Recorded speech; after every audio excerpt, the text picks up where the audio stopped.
Vladovi si myslím, že je to veľmi kvalitný borec. Poznáme sa už niekoľko rokov. V ringu sme sa spoločne stretli, ale boli sme na kopu sústredeniach, na kopu sparingoch, takže približne sa poznáme, ale uvidíme, ako to dopadne. Sme šance s Vladom približne vyrovnané, aj keď je Vlado skúsenejší a starší, ale myslím si, že malo by to byť vyrovnané. Medzi moje prednosti patrí, myslím si, že kondícia a medzi Vladové prednosti myslím, že bude patriť väčšia skúsenosť v ringu. Myslím si, že na každého supera sa snažím boxovať to isté, no ale na Vlada to nebude určite stačiť, takže niečo budeme si vymyslieť.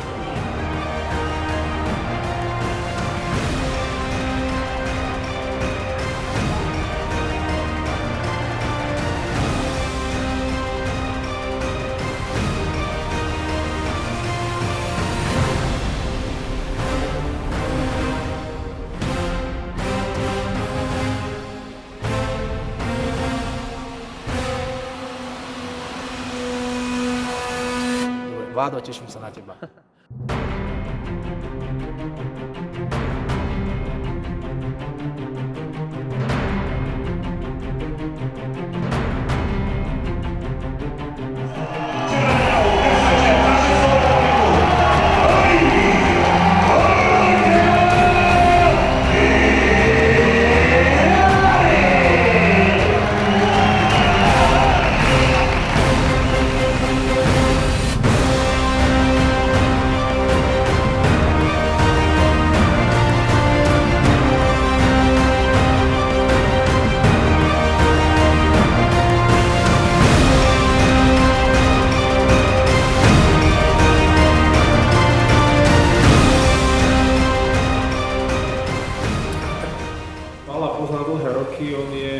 Dlhé roky bol aj reprezentant. V kickboxe stretávame sa v tomto športe naozaj už, poznáme sa väčšinu života.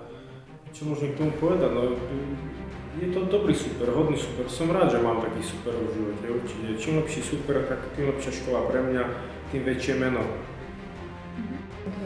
Dobre, za svoje prednosti považujem určite tvrdé ruky, dobrý boxing, dobrý boxerský štýl a dobrý pohyb po ringu. Čo poviem k príprave? Veľa toho odhrať nechce, no. Pripravím sa zodpovedne asi ako na každý zápas. Žiadneho supera nepodceňujem, aj keď si myslím niektorí, že sú slabší ako tí iní, ale nepodceňujem ani jedného. Čiže na každý zápas sa pripravujem zodpovedne, čo najviac zodpovedne. Ja si myslím, že už z toho môjho bojového štýlu vychádza tá špeciálna taktika. Nebudem sa trhať toho svojzovania.